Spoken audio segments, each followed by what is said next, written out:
10 books on Main Street in East Hampton, and we're here with Paul SALTZMAN, who took these fabulous photographs of the Beatles. He's from Toronto, he's a filmmaker, and Paul is showing these photos. He took them in 1968 in India, and while he was in India, a twist of fate happened, and he ended up in an ashram with the Beatles. And it was a life-changing experience. And Paul, welcome to East Hampton. Thank you very much. As a Beatles fan myself, I was very enthusiastic when I heard you were coming, and I wanted to share your great story, which I heard with the public and all the other Beatle fans. And so, anyway, just give us an idea about who you are and how you were a filmmaker, and start out with perhaps how you got to India in 1968, what you were doing there. I went to India to work on a National Film Board of Canada film. I was the sound engineer. And after filming for 6 weeks across India and up into New Delhi, I got mail from home, and I got a letter from my girlfriend and opened it excitedly, and the first line, which is all I remember, was, "Dear Paul, I've moved in with Henry." And I was devastated. It was like a terrible heartbreak, the worst I've ever experienced. Oh, wow. And somebody said, who I knew for 3 days in my life, he said, "Why don't you try meditation for the heartbreak?" And I knew nothing about meditation or anything like that. And he took me to a lecture that night at New Delhi University where the Maharishi was speaking. And what the Maharishi said, the only part I remember was the part that meant a lot to me. He said that meditation takes us beneath and below our daily worries and concerns to a place of inner rejuvenation from which we return refreshed and renewed. I remember every word he said in that.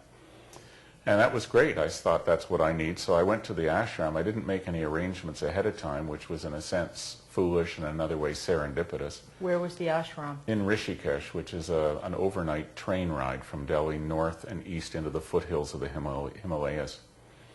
And got there and asked where the ashram was, discovered there's lots of ashrams, which I didn't know. I didn't know much about that area. And found it just by asking different people, and got to the front gate. And somebody came who spoke English, and I said, "I've come to learn meditation." And he said, "I'm sorry, the ashram's closed because the Beatles and their wives are here." So that's when I found out they were there. Oh, my goodness. And that wasn't good news. That was really bad news because I couldn't get in. Sure. Oh, my gosh. To anyone else, it would have been exciting, but in your state of mind. And at the time in 1968, tell us how old you were? I just turned 24. Okay, which you said was the same age as the Beatles. George was 24, yeah. So when you first heard that news, what happened? Well, I right away said, "You have to teach me," and told him why. And he said he would ask the Maharishi, and he came back and said, "I'm sorry, the Maharishi says not at the present time." And I just said, "Can I wait?" And he was very nice about it, and I waited. I slept in a tent outside the gate for 8 days, waiting to get in, not to meet the Beatles. Again, that was bad news. I was outside feeling a lot of emotional pain, and I didn't know what else to do. I was desperate for something.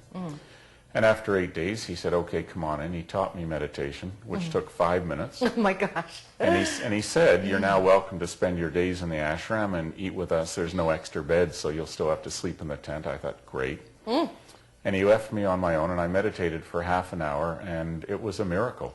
You felt better? It was just a miracle. You felt much better? Well, the agony was gone. It was way more than feeling better. Wow. It was a transformation. Right. And then I came out, and George later told me that he got higher meditating than he ever did on drugs, and he meant it literally. More buzzed, more euphoric, more blissful. So I came out of the meditation, and I was walking in the ashram, and I wasn't even thinking of them. You know, they weren't in my mind. I was just so relieved that I wasn't in that kind of pain anymore. And I saw them sitting at a long table out by the edge of the cliff in the shade overlooking the Ganges below. And I just walked over, and I was a Beatles fan already. In fact, their music had already changed my life in a way. And I saw them live in '64. And I walked over, and they were talking, and I stood at the end of the table, and John was there, and I stood here, and Paul was right beside me. So who was at the table? There were the 4 Beatles. 3 of them were married. Paul was with Jane Asher, who was his girlfriend. So Cynthia Lennon, Pattie Boyd Harrison, and Maureen Starkey. Their road manager, Mal Evans, and Donovan, the folk singer and poet, was at the table. And was Mia Farrow there? No, she was at the ashram, but she wasn't at the table at that moment. And Mike Love was also at the ashram, but he wasn't sitting there at that point. Of the Beach Boys. The reason I said Mia Farrow is, as we'll get into, he's taken pictures of everyone that was at the ashram. Right. So tell us, you had told me before, I love this story, how here you are, and here's this incredible table. In anybody's wildest dreams, they would never imagine a table like that. And they were sitting by the Ganges River, and what did you do? You just walked over? What did you do? I just walked over, and I waited until they finished talking, and John looked up at me, and I just said, "May I join you?" And John said, "Sure, mate, pull up a chair." And Paul said, "Come and sit here," and pulled in a chair next to him, and I sat down beside Paul. And after a moment, John turned to me, and he said, with his kind of wry, slightly tart wit, he said, "So you're American then?" And I said, "No, Canadian." And he turned to the others, and he said, "Ah, he's from one of the colonies." And everyone broke up. And then he turned to me, and he said, "So you're still worshiping Her Majesty then?" And I said, "No, not personally," and everyone broke up. And then Paul and Ringo started teasing me about having the Queen on our money. And I said, "Well, we may have the Queen on our money, but hey, she lives with you guys." So we were back and forth just joshing, and after a few moments that kind of started to die down, and John turned back to the group and said, "Ah, you see, they still have a sense of humor in the colonies." And that was it. Then they just took me into their group, and I just hung out with them for the next week. And you were there for a week. Tell us how long they stayed. Ringo was there for 11 days. Paul was there for 5 weeks, and John and George were there for 8 weeks. And were they there to learn meditation like you?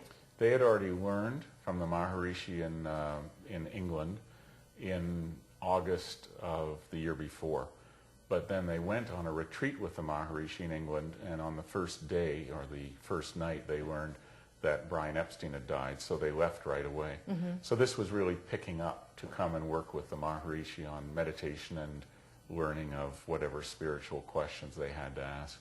Now, the Maharishi, was he at the ashram also? Did you see him? He was there. He was in charge. It was his movement and his meditation teaching of transcendental meditation, which is a simple form of mantra-based meditation, which is a word or words.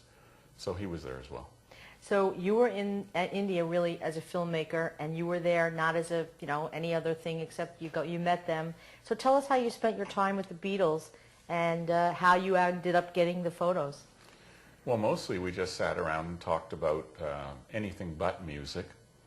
We talked about the weather or the food or the clothes, or Jane wanted to see the Taj Mahal, so she and Paul were talking about leaving early. And about the second day I was with them, I noticed that they had cameras, Patty and George, Ringo, Mal Evans, and they would just take snapshots like a family outing. And I just asked each of them individually, because it wasn't like, "Hey Beatles, can I take your picture?" I wasn't feeling that way, wasn't perceiving that way. And each of them said, "Go right ahead." And actually I only took 54 pictures, and I could have taken hundreds, but I just didn't think about it, actually. I took out my camera a couple of times, that was it. Isn't that amazing? Tell us what kind of camera you happen to have with you. I had a Pentax, the least expensive because I didn't have money. Right. And a 135 lens and a 50 lens. Right. And I shot Ektachrome 64 transparency colored slides. And you took it sort of like as a tourist would take it into a country to take shots as a filmmaker. Yeah. Were you a professional photographer at the time? No. Isn't that something? But you had an eye, I guess, as a filmmaker. That's incredible. And were you in any of the pictures with the Beatles? No, and I never even thought of asking, and we were buddies for a week. I could have had lots of pictures with them. I literally never even thought of it. And I actually think there's a couple of reasons. These pictures have been called by the experts some of the most intimate pictures that have ever been taken of them, and I think there's a number of reasons for that. One was they were in a very special oasis of time in their lives, and physically. There were no visitors allowed. There was no press. The press came every day. Did they? They couldn't get in. See, I couldn't have gotten in. So no. I would have tried. I would have camped out, except I would have had a different agenda. And the Maharishi came out every day and gave a press conference, and the press would get their sound bites and their footage and their recordings and their photographs of the Maharishi. One of the funnier things that happened was that Marisa Berenson, who was then the #1 model in the world, arrived with her boyfriend, Baron von something, I can't remember, with 2 suitcases full of high fashion. Vogue had sent them to do a photo shoot with the Beatles and the Maharishi. Wow. Sorry, Ashram's closed. They hung around for 2 or 3 hours, and they wandered away to kind of do whatever they were going to do in India somewhere else. But the press thought that there would be access, and there wasn't. It wasn't that kind of event. So they themselves were in a very unique, protected, healthy food, fresh air, no schedule, and it turns out it was their single most productive period in their history. They wrote 48 songs in less than 8 weeks. I was reading a little bit about this show, and I was reading an excerpt that Donovan wrote in an introduction, Donovan the singer, in an introduction which we'll talk about in the book that you put all your photographs in as well. He's a great writer, Donovan Leach, and I love what he said about how he talked about you as a photographer, and he said that it's just amazing in this one period of time that you were able to capture them in a period of in a time of when they were just relaxing and releasing, and they weren't just being themselves, they weren't posing, and neither were you, so you were just all hanging around. So that's what I also think, if we look around, makes these pictures so special. They look happy, they look candid, they you know, nobody's posing. It's almost like you're on the outside looking in, which is the way it should be, like a filmmaker too. Yeah, I never ever said, "Hey Paul, click." I never did that. It just wasn't the feeling of the place or myself or them. And I actually think the other reason they're so intimate is, you know, when you're that famous, and they were the most famous people in the world, maybe they still are, but in '68 they were the most famous people in the world. And your radar has to be very attuned, you know, to what people want pieces of you, and they, you know, people can be anything from crazy to simply just wanting to get something. And I think the fact that I didn't even think of asking for a photo with them, I didn't even think of asking for an autograph. It's not that I thought I'd like one, but I better not ask. I just was in the flow with them, and I didn't even think of it. And I think that was the other reason. They could sense that. So that was part of just me being part of the group, which was a real gift I received from them. How was this a life-changing experience for you? Wow, it was life-changing in a couple of ways. The way their music had already impacted me, I can remember at the end of Revolver, the first time I ever heard it, and the song Tomorrow Never Knows, and the lyrics, "Turn off your mind and float downstream, you are not dying, you are not dying," and talking about the void. And I remember thinking, listening to it the first time, what are they talking about? And for some reason, because of their music, because of who they seemed to be, I had this trust, is the only word I could think of at the time. And so I was very interested to know what they were talking about. Cut to a couple years later, and I learned meditation, and I do that first meditation for half an hour. That's a miracle, and that was my first giant step onto that internal journey.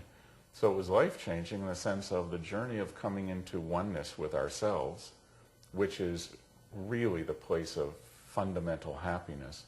That was life-changing. I then had a conversation with George. You know, we would sit at the table out by the cliff every day, and one day everyone got up and left except George and myself.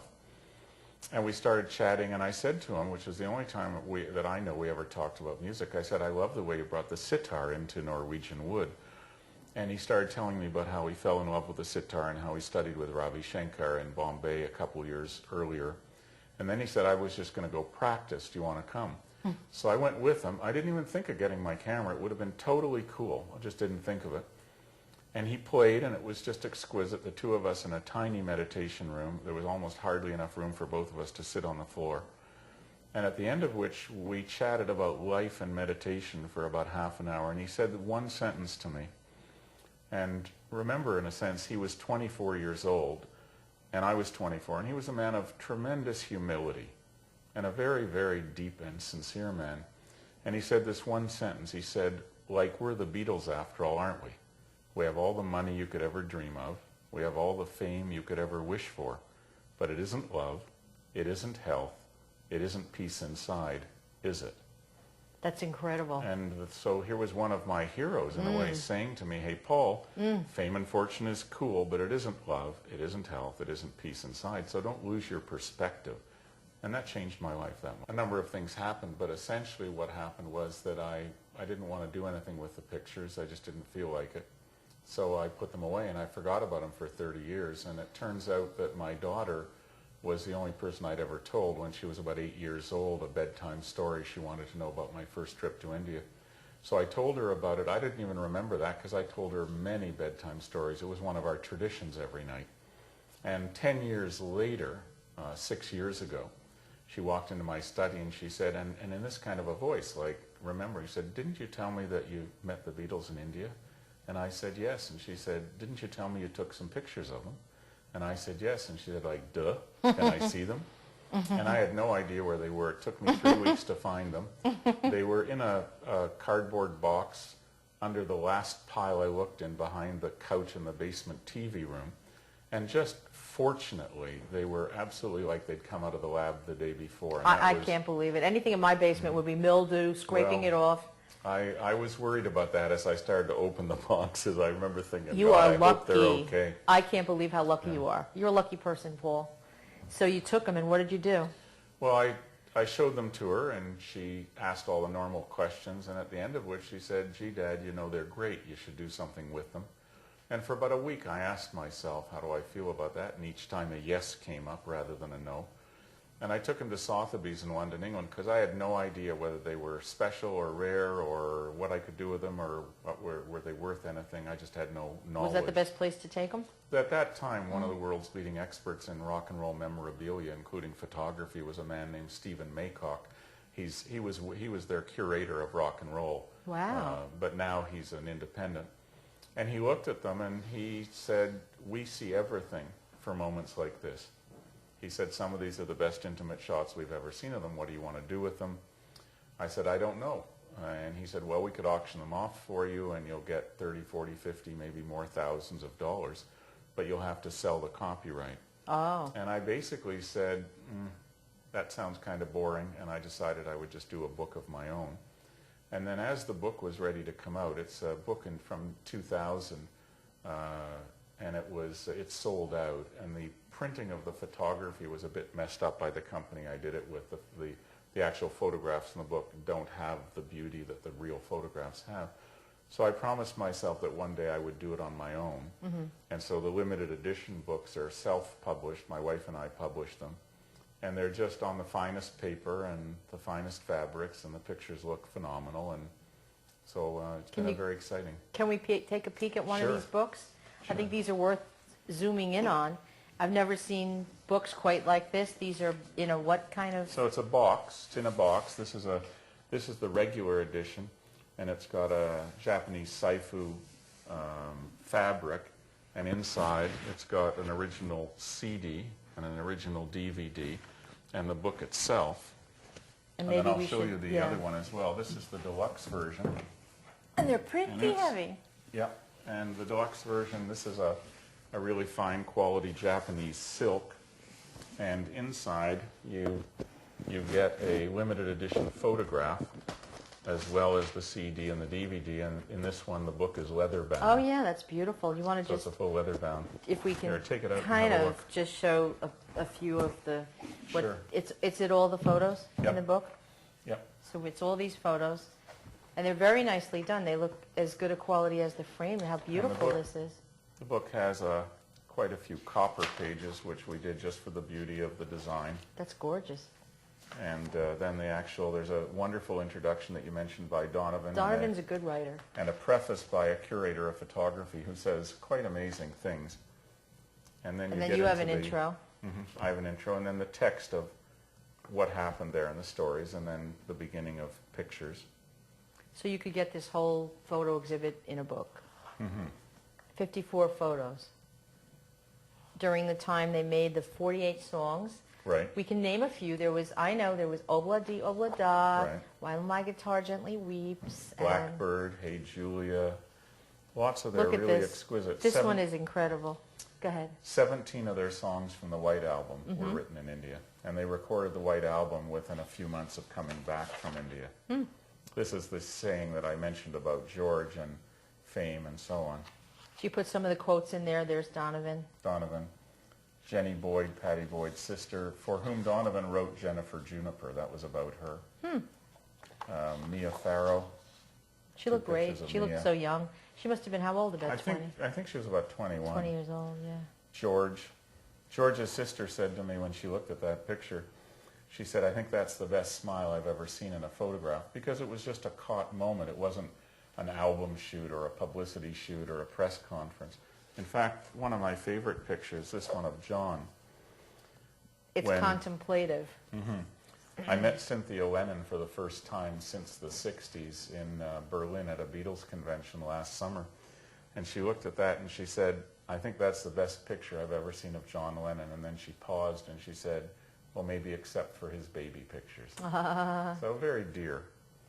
So this is the way the printing is done. It was the way I wanted it done, and the paper I chose, and so on. So it's been really very joyful to just, you know, do it ourselves, my wife and myself, and publish it ourselves, and get the kind of quality that we wanted. Very nice. So these are available here, and I guess they're available on... They're available here at East End Books in East Hampton, and so are all the pictures that you see here. Everything is. These are limited edition pictures, and we have several kinds of limited edition shots. Since this came out, have you heard from any of the Beatles who want to buy the work or see the work? The only one I've heard from was Ringo, and through his record producer, Mark Hudson, he got in touch saying he wanted one of the pictures. It was actually, you'll maybe see this better in a minute, but it was the picture. I should move. Was the picture of him with his Nehru jacket on. Okay. And so so he wanted the picture with the Nehru jacket on, and my wife and I flew down to New York last summer and met with him for an hour, and I presented him with that shot, and we had a lovely moment of reunion. That's nice. After you left the ashram, did you ever stay in touch with them, or did they ever stay in touch with you? No, and you know, I never even gave my name and address. When I was leaving the ashram, John said, literally called after as I was walking towards the taxi and said, hey, Paul, will you send us some of your pictures? And Jane Asher said, here, take my home number, and wrote out her home number and said, if you call Apple, you'll never get through. Even if you say, John asked for some photos, yeah. So I met her about 5 months later when I was traveling through England, and I gave her 4 shots, and we had a lovely cup of tea, and she said she'd pass them on. I never even gave my name and number. You know, 2 things. When I was leaving the ashram, I realized these guys aren't looking for new friends. No. We've had a lovely time. It's been very impactful. We really got along wonderfully well, but there was no need to try and develop a friendship or hold on to the experience. So while it would be lovely to meet Paul again, and I'd like to give him one of the books, Ringo got his book this week. Olivia Harrison got her book a few weeks ago. One's still going to go out to Yoko, and it would be lovely to give one to Paul. You know, I'm not sure really how to do that except send it to his company, and you never know whether something actually gets through or not. Okay. And after you left the ashram, you went on to make, what is it, like 300 films? Films, documentaries, drama series, 300 different either episodes or films, a few feature films. Very good. Some documentaries and others. Yeah, I did documentaries for 10 years, and then I switched into drama and did drama for about 10 years. And now you're back in Toronto? So last question, Paul SALTZMAN, who's the photographer here who did the Beatles in India, which is the name of the show, The Beatles in India, by the way. So you must have had a lot of experience as a filmmaker, traveling all over the world, making 300 films. You haven't had a boring life. How does the Beatles segment, that 1 week you spent with them in 1968, measure up to all your other experiences? Well, in one sense, I don't really compare them because each experience is, in a sense, unique. It was a marvelous occurrence in my life, and it changed my life, and so I carry it with me in that sense. What I'd like to say about them is that they were absolutely down to earth. There was no star stuff, there was no star turns, there were no airs. I mean, for 4 young men, 24 years old, George, he just turned 25 at the ashram. Paul was 25, Ringo was 28, John was 27. I mean, to us now, they were like kids, right? It's like, and yet, even though as the most famous people in the world and sought after all the time, with me and in that setting, they were humorous and playful and accessible and warm and just really, really very dear human beings. And so I remember that. I remember the experiences, and the photos bring out in people, they evoke in others their own joy for the Beatles and their own ways that the Beatles have impacted their lives, and that's what it does for me. And wherever we show them and wherever we have the books or have the pictures, we get tremendous nurturing because people come forward and share their stories. I'll tell you one story, which is one of the best stories I've ever heard, because I ask other people, how have you been impacted and so on. And a girl at a Beatles fest, maybe she was 23 years old from Kentucky, when I asked her that, she said that in her homeroom class, everyone was terrified of the homeroom teacher. He never smiled. The kids were all scared of him. He was just stern. One day, one of the boys brought into class before the teacher came a little wind-up 45 gramophone and hid it under a desk at the back. And when the teacher came in and started taking the roll call, he flipped on "She Loves You." And as the music started to play, everything froze. The teacher stopped, and like nothing moved for a moment. And then, as she described it, the teacher's mouth just started to go like that. And everyone jumped up and started to dance in the aisles. And she said when the song was over, the homeroom was never the same again. The teacher smiled, nobody was afraid of him, and they had a great time every day when they saw him. So that was her story of the Beatles' music impacting others. So when we show our pictures or travel, and we've done all over the world, it's always a treat. Well, the period you were there, and what I read also that Donovan wrote, which I loved, they made music that they started to get into the Indian, combine the Indian sound with their former Celtic drones. The Indian drones meshed in with the Celtic drones, and their music started to change. That's why they did the White Album, and that's why we hear those sounds. So that's another thing that's fascinating, that your photographs capture an era right around that time they were doing this creative and new music. It was a period when everything was, you know, coming together for them inside and also in their music. So when people look at the photos, it brings them back to that, maybe that time of that music. I think so. And there, certainly the music that came out of India was really terrific. I mean, the White Album happens to be my favorite. What Donovan was talking about was partly inherent in their music and kept evolving from the very beginning. Donovan told me that when he first heard them on the radio, before he had become friends of theirs, and actually Sunshine Superman is a song he wrote in tribute to the Beatles. He said when he first heard their music on the radio, even before he'd ever met them, that was what he picked up. And the Beatles from Liverpool, Donovan was from Glasgow, and yet most of the Beatles' ancestors were back in Ireland. And so there actually was that Irish Celtic influence coming through right from the beginning. Okay, so listen, Paul, it's been fabulous interviewing Thank you and talking about these great photographs. Hope everybody comes down and sees them, gets a chance in the next 2 weeks. Also take a look at the book. It's really amazing. And we're all Beatle fans in some way. And it spans from like 20 to 80, so that's the coolest thing. So thanks again. Thank you.